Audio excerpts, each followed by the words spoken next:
দেখো, একটা বুক ভরার স্বপ্ন ছিল বাংলার বেকার যুবক যুবতীদের জন্য। বিরোধীদের বাধাতে সেটা হলো না।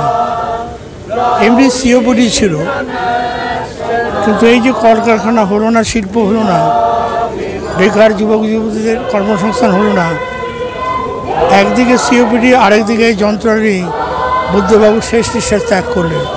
আগামী প্রজন্ম তার যে স্বপ্ন ছিল কলকারখানা শিল্প হোক, তাকে বাস্তবায়িত করার জন্য রাস্তায় নামব এবং সেইটাই শ্রদ্ধা নিবেদন হবে। পার্সোনাল কথা ওইভাবে কিছু না, পার্টি মিটিং মিছিল আর সরকারের কাজকর্ম এই নিয়েই কথাবার্তা হতো। কখনো তর্ক বিতর্ক হয়েছে, বাদানুবাদ বা তর্ক বিতর্ক? বাদানুবাদ হবে কেন, কোনো মত পার্থক্য হয়, আবার আমরা অ্যাক্রস দ্য টেবিল মিটিয়ে নিই। আজকে জনসমুদ্র, কি বলবেন? স্বাভাবিকভাবেই এই জনতার উপস্থিতি। এবং আজকে জাতি ধর্ম নির্বিশেষে সমস্ত দলের যারা সমর্থক তারাও এসেছিলেন, সেটাকে কি বলছেন? আমরা যে নীতিতে বিশ্বাসী সেই নীতির এটা প্রতিফলন।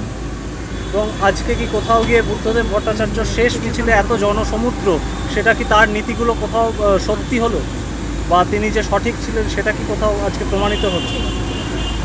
ওইভাবে ঢালাও কোনো কথা বলা যায় না, তবে তার নীতির সব তো সঠিক নীতি তার প্রণয়ন হয়নি, সেটা তো বাধা পেল, শিল্পায়ন তো বাধা পেল, উল্টো হচ্ছে, এখন বিশিল্পায়ন হচ্ছে। আপনি তার দীর্ঘদিনের রাজনৈতিক সহসঙ্গী সহযোদ্ধা, কোনো পার্সোনাল মুহূর্ত মনে পড়ছে এই মুহূর্তে? ও একটু হচ্ছে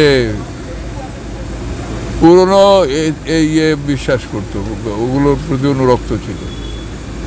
হ্যাঁ, ভার্জিল, রেবো, এইসব মেটামরফোসিস প্রিয় তার লেখা ছিল, সেই জায়গা থেকে কোনো প্রিয় কাব্যগ্রন্থ বা প্রিয় কোনো কবিতা বা প্রিয় কোনো কবি এরকম কিছু মনে পড়ছে? না, সেটা নয়, তবে ওর নাটকটা আমি প্রথম মঞ্চস্থ করিয়েছিলাম ব্যারাকপুরে সুকান্ত রাজন, কেউ সাহস পায়নি।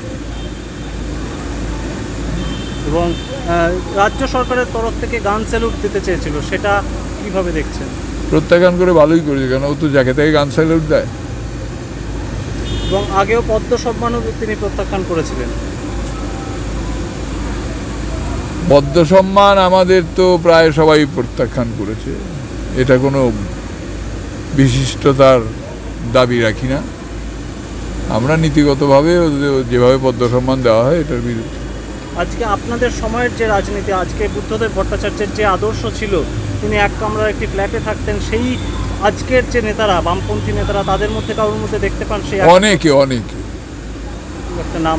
অনেকে না, নাম কি করে বলবো, এক ডজন চেয়ারম্যান আমি বাড়ি দেখিয়ে দেবো, সাইকেল চড়ে আর ছোট বাড়িতে থাকে,